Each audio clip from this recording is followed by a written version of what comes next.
Congress party సమస్యల్ని పక్కదారి పట్టిస్తుంది. Supreme court దేశ సర్వోన్నత న్యాయస్థానం ఇచ్చినటువంటి బెయిల్ పిటిషన్ మీద కూడా రాజకీయాలు చేయడం అనేది బాధాకరం, దుర్మార్గమైనటువంటి విషయం. ఢిల్లీ ఉప ముఖ్యమంత్రి, ఇండి కూటమిలో భాగస్వామి మనీష్ సిసోడియాకి బెయిల్ వచ్చింది. అప్పుడు ఎందుకు మాట్లాడలేదు కాంగ్రెస్ పార్టీ?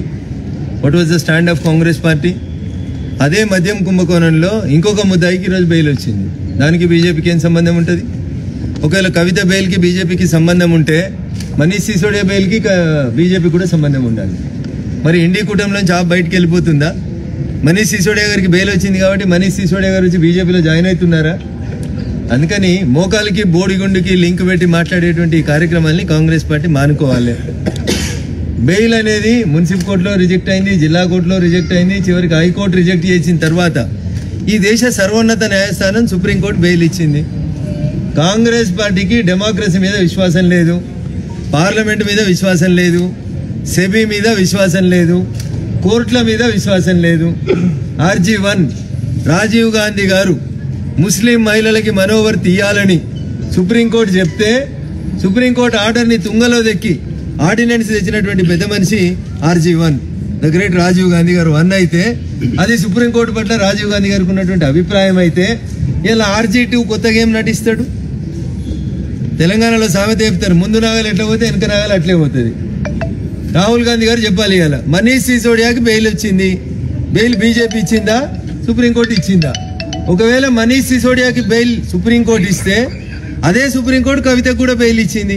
బీజేపీకి ఏం సంబంధం ఉంటుంది? కవిత అరెస్ట్కి బీజేపీకి సంబంధం లేదు, కవిత బెయిల్కి బీజేపీకి సంబంధం లేదు. కాబట్టి కాంగ్రెస్ మిత్రులారా, రాజకీయాన్ని రాజకీయం చేద్దాం, ఎలక్షన్లు వచ్చినప్పుడు వాస్తవాలు మాట్లాడుకుందాం. మీ పార్టీలో కూడా చాలా మందికి బెయిల్ వస్తుంది.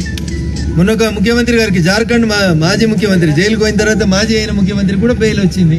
మరి అది కూడా బీజేపీ ఇచ్చిందా?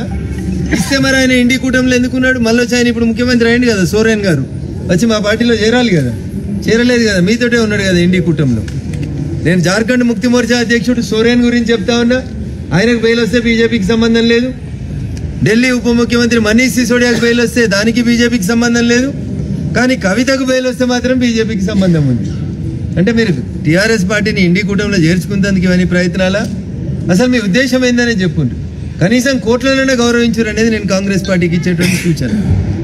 అభిషేక్ మను సింఘ్వి ఆర్గ్యూ చేసిండు, ముకుల్ రోహిత్కి ఆర్గ్యూ చేసిండు, కపిల్ సిబల్ ఆర్గ్యూ చేసిరు కవిత బెయిల్ పిటిషన్స్. వీళ్ళంతా ఏ పార్టీలు ఉన్నారు? ఏ పార్టీకి వెళ్ళి రాజ్యసభ సభ్యులు? ఈ మాత్రం కూడా తెలియకపోతే వర్కింగ్ ప్రెసిడెంట్లు అంటారు, PCC ప్రెసిడెంట్లు అంటారు, ఏది పడితే అది మాట్లాడుతున్నారు. మెదక్ జిల్లా అయినా నిజామాబాద్ జిల్లా అయినా ఏది పడితే అది మాట్లాడేస్తూ ఉన్నారు వర్కింగ్ ప్రెసిడెంట్లు.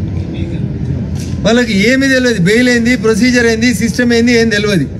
అయినా బీజేపీ మీద బురద జల్లాలనేటువంటి ఒక కార్యక్రమాన్ని చేపడతా ఉన్నారు. ఇది కాంగ్రెస్ పార్టీకి తగదు. స్పష్టంగా సుప్రీంకోర్టు బెయిల్ ఇస్తే కవిత బయటకు వచ్చింది తప్ప భారతీయ జనతా పార్టీకి బెయిల్కి ఎట్లాంటి సంబంధం లేదు. కాబట్టి అబద్ధాల పునాదులే ఎజెండాగా ఎదిగినటువంటి కాంగ్రెస్ పార్టీ ఇంతకంటే గొప్పగా మాట్లాడుతుందని మేమేం ఆశపడతలేం.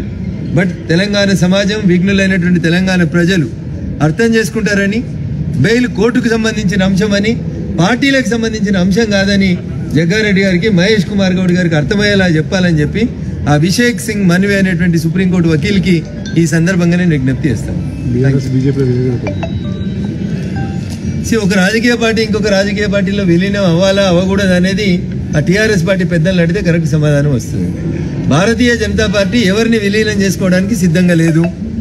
మేము కాశ్మీర్ నుంచి కన్యాకుమారి దాకా ఒంటరిగా మేమే ఎదగాలనుకుంటున్నాం. That is our stand. మాతోటి ఎవరు చర్చలు జరపలేదు, సంప్రదింపులు జరపలేదు. నాకు తెలిసినంత వరకు పార్టీలో ఒక పార్లమెంట్ సభ్యుడిగా నాకు తెలిసినంత వరకు అట్లాంటి ప్రస్తావన కానీ సందర్భం కానీ లేదు.